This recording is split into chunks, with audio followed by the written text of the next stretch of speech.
Blog Talk Radio.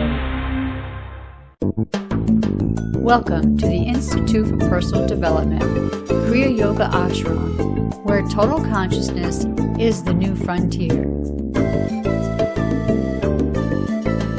Kriya Yoga is union of the individual with the divine. Join us as we explore the practices to initiate this process. Good morning. Welcome to the Voice of Yoga. Let's Talk Consciousness. I am your hostess, Lisa Winton, and with me is Kenny Toy, also known as Swami and Jayananda, founder of the Institute for Personal Development, located here in Hampton, New Hampshire. Good morning, Swami. Thank you for being here today. How are you? Good morning. I'm doing pretty good today. How about you? Well, I'm doing great today, too. Thanks for asking. And thank you all for tuning in. Today in the Voice of Yoga, we will talk about how spirit is forgiving and the flesh is forgetting. Listen as we discuss some of the major differences between sowing to the flesh and sowing to the spirit. In this show, we will explore the spiritual idea of righteous judgment versus the human concept of judging appearances. From John 8:7, so when they continued asking him, he lifted up himself and said unto them, He that is without sin among you, let him first cast a stone at her. Welcome to the Voice of Yoga. We are talking consciousness. Join the Kriya Yoga Spiritual Advance to get the light in your soul and live righteously. Swami, the title of today's show is Spiritual Identity is Forgiving. Would you give us a brief recap as to what we think that title is about? Yes, spiritual identity is awareness of the perfect divine creation found within. It's crucial to find a way to let it out.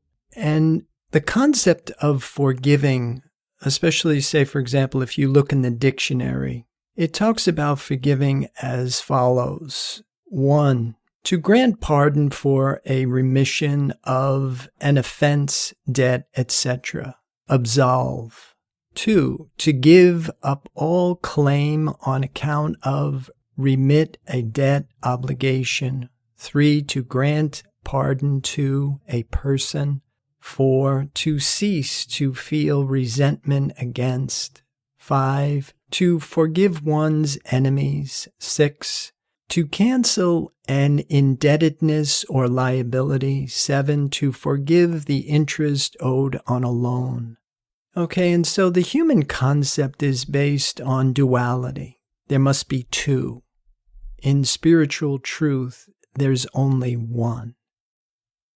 So the definitions of forgive, now that we're looking at forgive as one word, but in the title forgiving, we said that as two words. And I think that's just our way of making a distinction between the spiritual interpretation as opposed to the human concept about the word in this case. Because I think it's really important to understand what is meant by spiritual identity. To accept oneself to be spirit really means that we have to come out of the belief in the many into an understanding of oneself as the one, indivisible, eternal life, the infinite life. Spirit is eternal, it's infinite. And spirit being whole, fulfilled, there's no such thing as getting in spirit. Spirit is whole. There's nothing that can ever be added to it nor taken away from it. And so what we're learning in this model is the concept of judging righteously is to see things spiritually, to see things in their truth, that everything is whole, it's complete, it's fulfilled, it's one. There's only one perfect divine life. And for us to see anything less than that means that we're in violation of spiritual law, and we've divided the one, which then pulls us back into the law of karma, the belief in two powers. And from that perspective, we fall into the dictionary's definition of forgiving. And by the same token, we are a human that is looking to get. And so the goal of a spiritual science is really liberation from this belief in this false sense of existence. So if we were in this spiritual identity, then we would naturally always be giving outward. Yeah, and to answer that question, I really think when we are in spiritual identity, there's no giving and there's no getting because everything is perfect. And we rest in that realization. The realization that there is but one perfect divine life looking at itself, as itself, of itself, to itself. And in the process of realizing that truth, what we are basically starting from is the human concept, and then we are trying to educate our thought up to spiritual apprehension until we can eventually find that place where our thought is the same as the divine idea. Well, let's talk more about the story in the Bible when the Pharisees bring the adulteress to Jesus. And we know that they do that because they're trying to trick Jesus. So let's talk more about what happened. So they explained to him that she was an adulteress. And I think what I was confused about for a while is, why does Jesus get down onto the ground and he takes his finger and he draws in the sand? I know there's some symbolism there, but could you maybe explain that to us? For me, Jesus is trying to demonstrate the nothingness of the entire scenario. What is happening on a corporeal sense level isn't happening from the perspective of the divine creation. He doesn't live on the level of the many, but he lives from the perspective of the one. And so he turns away and he's writing on the ground to try and show the nothingness of matter, of what is seemingly an important issue right here. And then in a very clever way, he turns the whole thing back onto itself. And then he says, like you read in the opening, "He that is without sin among you, let him first cast a stone at her." And so what's happening here is he turns the judgment back on the individual. And because he is conscious of the divine creation, the perfection of being, his conscious awareness of that divine creative principle then lifts the awareness of everybody that is in his consciousness at that time. And so one by one, they drop their stones and they walk away. And then he says to her something to the effect, "Where are your accusers?" Or he says, "Is there no one to accuse you?" And she says, "No." And he says something like, "Neither do I. Go now and sin no more." Now, what I think a lot of us think that he's talking about is don't commit adultery anymore. But I think in truth, what he's really saying is don't think that there's anybody else out there besides the one perfect divine life. Because to me, that's what I think sin is. Sin is missing the mark. It's believing in the false testimony of the corporeal senses and being unconscious to the divine creation, which is right here, right now, running a perfect universe. So it seems like he's giving us a lot of lessons here. And I take from that, like one of them being, don't be fooled by these false appearances, like what we see around us. And of course, about judgment and what you were just talking about, the concept of sinning. It's a pretty powerful story when you can learn to see through the story what it really is supposed to teach us. Yeah, it's so much bigger than human conduct, being a good human and getting your reward in the end, which is kind of like the message religion seems to have gotten out of Scripture.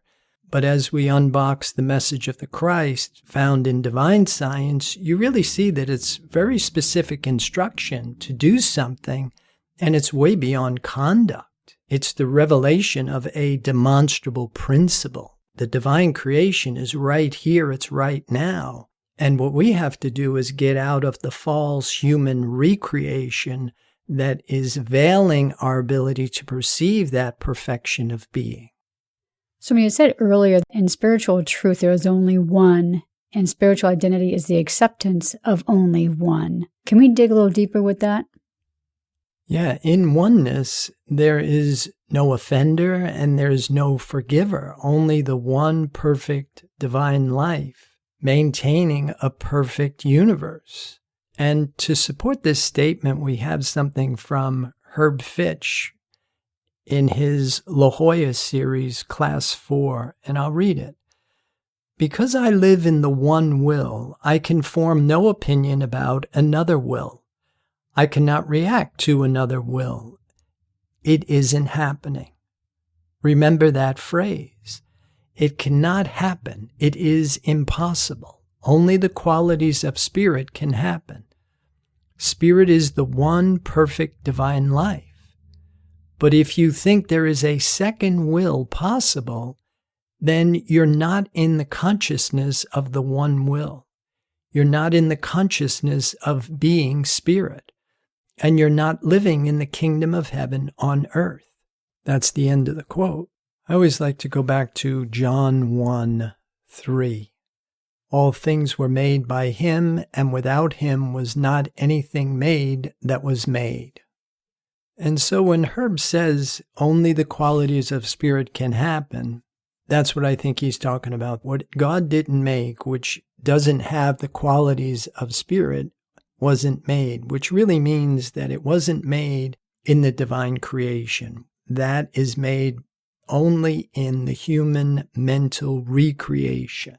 And so because it's not backed by divine law, it's not under the jurisdiction of the principle of the divine, it really has no power. It has no life of its own. The only thing that it relies on is belief to give it an appearance of power.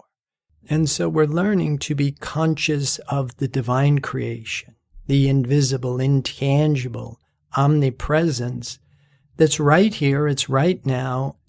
It doesn't need anything, but we have to be conscious of it in order to activate it in our experience. So this mental recreation is what we see every day. It's what surrounds us. It's any kind of discord. It's any kind of sickness. It's anything that's inharmonious. Am I looking at that correctly?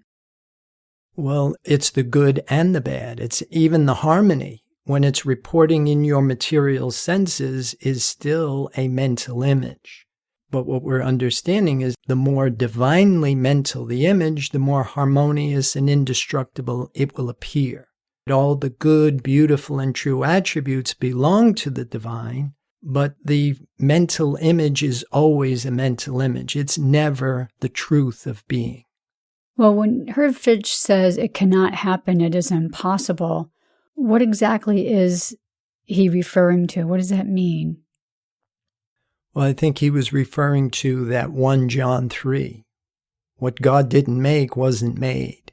And so more and more we want to have fidelity to the divine creation, which doesn't report in our material senses, but we have faith or belief that it is there. It is perfect, it's whole, it's complete. And in our acceptance and then living in the knowledge of that infinite divine creation, that begins to take care of what seems to be a personal, physical body or a physical human experience. So when he says, but if you think there's a second will possible, he's talking about when we utilize our will to make something happen or our determination.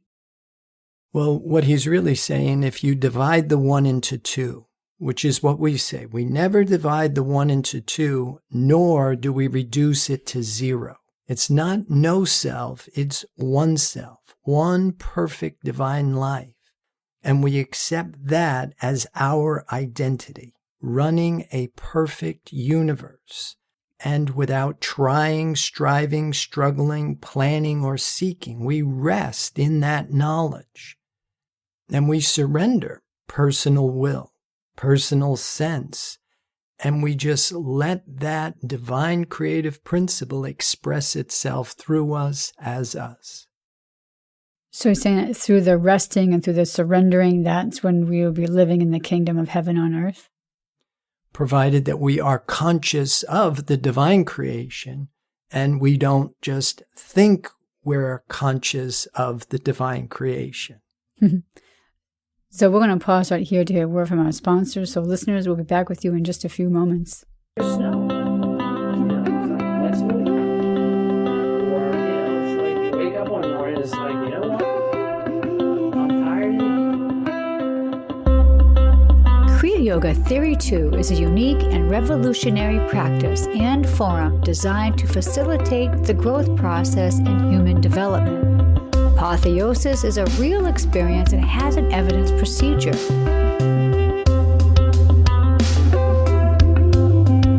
You cannot lead someone to permanent change by doing for them what they must do themselves. Personal accountability and responsibility are the foundation of Kriya Yoga Theory 2. You must be engaged and devoted. Prana power brings virtue to overcome fear, wisdom to overcome ignorance, purpose to overcome selfishness, enthusiasm to overcome laziness. Kriya Yoga is a path of action, knowledge, and devotion. These sessions are a celestial positioning system to guide the individual into union with the divine. For more information or to sign up for your next session online, go to www.ipdtransform.com. Namaste.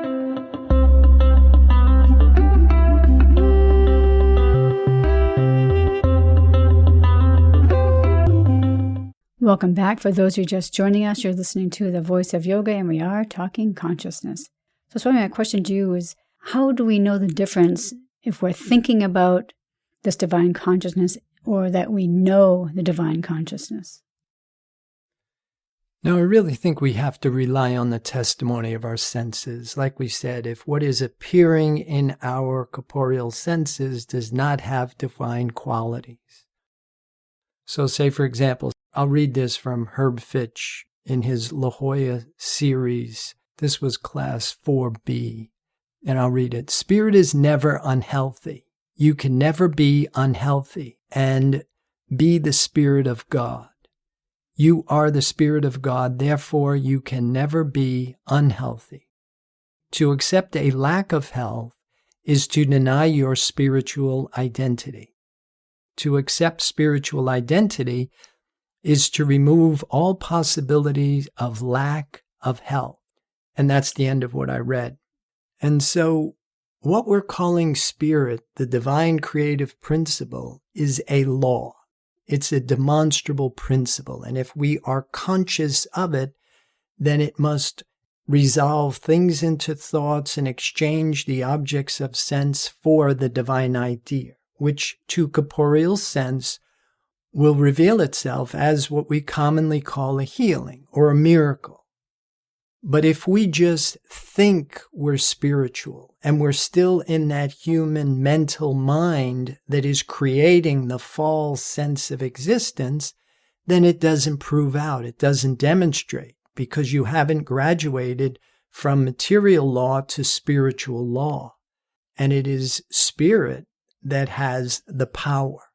And so we really have to come out of the mind that is creating the false sense of existence. And the way that we do that is by stop thinking, and then we start knowing. We stop forming thoughts and opinions based on information coming through our material senses, but at the same time, we make our mind an avenue of awareness for the divine creation. And then in silence and in stillness, we watch, we wait, we listen until spiritual light dawns on us. And because we're not thinking and we're not trying and we're not striving or struggling, then we create that opportunity for the divine creative principle to express itself through us, as us. And of course, it must externalize with divine qualities. Peace, love, joy, goodness, kindness, gentleness, faithfulness, patience, temperance. These are the fruits of the Spirit. And we look for that in what is appearing in our senses. And if it's not there, we know there's no fault with the divine creation. And so we have to change how we're thinking. So what do you recommend that we do? So say I'm walking down the street and I see a tall person, a short person, a big person, a little person. I know that's creating a judgment, but at the same time, I'm not supposed to even looking at that person and saying that's a person either. Well, I think the problem is when we stop at the person and we make our judgment based on the appearance. What we're basically doing here is we're trying to educate our thought up to spiritual apprehension. We're constantly, I like the term in the Bible, go twain. We're translating everything back to spirit, back to the one. It's not a tall person approaching me, but it is the infinite spiritual divine creative principle appearing as a person. Now that's a very subtle adjustment, but what you're doing is you're keeping your mind in constant relation with the divine idea. So you're always sowing to the spirit, and you're not stopping at the flesh. We're not living at this lower level of awareness, which believes in the many, but we are rising into the understanding of the one, that whatever it is that appears in my material senses is the one divine creative principle appearing as. And in your awareness that the appearance is just an appearance, and what is real is the divine creative principle that is behind it, not reporting in your material senses, we're stopping thinking, and then we're activating our spiritual senses so that eventually we're living out from spiritual sense and not material sense only. Swami, how would we know what we're calling spirit is spirit? Yeah, that to me I think is a fabulous question, because there's a lot of symbolism in Revelations that cautions us about that. That image of the lamb that speaks like a dragon in Revelations. I really think it's when we are getting the divine qualities are appearing in our material senses and we think we're spiritual. And spiritual forgiving is a very different thing from the human concept. We see how Herb Fitch explains that in La Jolla Series 4B, and I'll read it. The world mind, of course, broadcasts its concept of one being, breaking it up into billions of ideas that come out in the appearance world as forms all separated. End of quote. Separating the wheat from the tares, the false from the real, because the world concept of the divine creation isn't real. And now what we need to do is figure out, well, what is the one true divine creation? And one of the things that I've been working with, and I really got this from Christian Science, was the divine creative principle is demonstrable. If you are conscious of it, that it must reveal itself by correcting thought and externalizing out as a divine quality. Sometimes you can have perfect health, but you're still not conscious of the divine creation. But like we read earlier, you can never be unhealthy and be in the Spirit of God. One of the things that I work with is proving the presence, to be able to perceive or to look at somebody else who is not in what appears to be good health, and to see them in the truth of their being, and does that have a profound effect on their experience? That's the message of the Christ, which was heal the sick, reform sinner, raise the dead. And so I like this line from the Herb Fitch La Jolla class 4B. I must eliminate the belief of unhealthiness that is part of the world mind deception. I think there's a whole lot of information in that one sentence that we can talk about. Just about every sentence that you read is suggesting you have to unbox this, because you're trying to understand what is not understandable with a rational mind, with the mind that we are working with to get us through this lifetime that works on duality. You can't understand the absolute. And can the mind free itself from its own creation? Because like we're saying, this world mind deception is the world mind creation. And so we stop thinking, we start knowing, and we know the truth. Creation is perfect. And we get out of this false sense of existence by not trying, striving, struggling, or seeking, but by resting. So Swami, so if we see this discord or inharmonious actions around us, so we're just simply not living in a spiritual universe. Right, we're living in the man-made mental universe. And then we start to learn, well, why is spirit forgiving? I really like what Joel Goldsmith wrote in parentheses in eternity, and I'll read it. It remains for us to open out a way for this infinity to escape and find expression. But how do we open the way for infinite wisdom, eternal life, and divine love to flow out from us? First of all, we must begin to acknowledge that infinity is.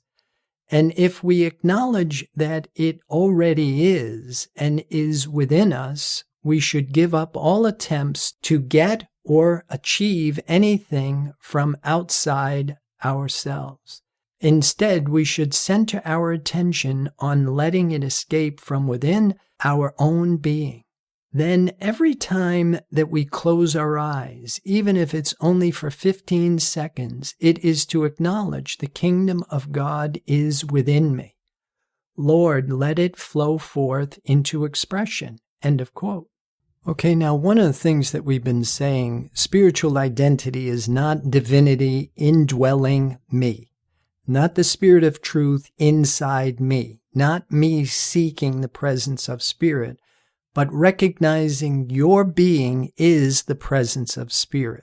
Your being is that omnipresence, and then you're in one. Then you're in union with the divine. And as your identity shifts from the belief in matter to a mental image of the many into the one perfect divine life, and you accept that as who you are, I am the creative principle. And then again, we stop thinking and we rest in silence and in stillness, and we wait for this divine creative principle, spiritual light to illuminate our thoughts and express itself through us. Swami, I do have a question about what you had read from Joel Goldsmith's. Instead, we should center our attention on letting it escape from within our own being. I guess I just don't really quite understand what he means by that. Well, again, it comes back to the title of the show. Spiritual identity is for giving. And like he said prior to that, it remains for us to open a way out for this infinity to escape and find expression. And this is a big part of what we're learning to practice. We don't do this with human will. We do it by coming out of time, space, concept, belief, thinking, human will, and personal sense. So without trying, striving, struggling, planning, or seeking, we rest. Like Jesus said, the Father within doeth the work. That spirit, when it reveals itself to us, it makes the crooked places straight. And that becomes another way of us distinguishing the difference between my will and thy will. Because if you find that you're struggling and you're working and you think you're doing the will of the Father, but it's all hard work, then you're not living under the jurisdiction of grace or the divine law of harmony. So I think what you're trying to say is we have to constantly keep vigilant that spirit is all around us. Yeah, we want to keep our attention on the divine idea, the divine creation, until it dawns on us. Spiritual light illuminates thought and reveals the divine creation in its perfection and in its glory. Well, it is that time to start closing down our show for today, so listeners, be sure to visit the website www.ipdtransform.com. On the homepage, and you see the fading banner Blog Talk Radio. If you click that, that will direct you to the Blog Talk Radio Show catalog page. And then by clicking on the Products tab, then Online Classes, directs you to all the classes that Swami has available. So with that, Swami, do you have any final thoughts about today's program? Well, I would like to encourage people to join the Kriya Yoga Spiritual Advance, get the light in your soul, and live righteously. Namaste. And thank you for listening to our program, The Voice of Yoga. This is Lisa Winton along with Swami Jayananda signing off. Have a wonderful Kriya Yoga kind of day. Namaste.